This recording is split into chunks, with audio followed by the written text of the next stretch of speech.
नमस्कार, DV news में आपका स्वागत है। उत्तर प्रदेश के मुख्यमंत्री योगी आदित्यनाथ सरकार प्रदेश में वक्फ बोर्ड की संपत्तियों को लेकर सर्वे करवा रही है। ऐसे में हाल ही में बाबा विश्वनाथ की नगरी वाराणसी में वक्फ बोर्ड संपत्तियों को लेकर एक सर्वे करवाया गया है, जिसमें सामने आया कि वाराणसी में 25% सरकारी जमीनों पर वक्फ बोर्ड का कब्जा है। रिपोर्ट के मुताबिक वाराणसी जिले के कुल 1637 वक्फ प्रॉपर्टी में से 406 सरकारी जमीन पर है।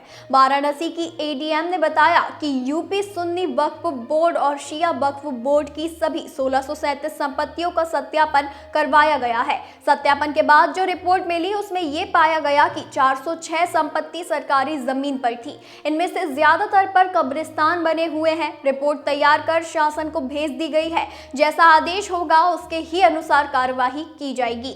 हालांकि प्रशासन की इस रिपोर्ट पर कुछ लोग आपत्ति जता रहे हैं। ज्ञानवापी मामले में मुस्लिम पक्षकार मुख्तार अंसारी ने इस पर सवाल उठाए हैं। उनका कहना है कि सरकार को गरीब मुसलमानों के प्रति दया दिखानी चाहिए। ये तो हो सकता है कि वक्फ की 2-4 प्रॉपर्टी सरकारी जमीन पर हो, लेकिन ये संभव नहीं कि 25% सरकारी जमीन पर वक्फ का कब्जा है। यदि ऐसा है तो सरकारी रिकॉर्ड को सार्वजनिक करें। वहीं यूपीजेड कब लागू हुआ और राजा महाराजा और बादशाह नवाब कब से दान देते रहे हैं। 1291 से दान में जमीन मिलती रही। अब उसको अगर आधार कोई बना ले तो आधा बनारस खाली हो जाएगा।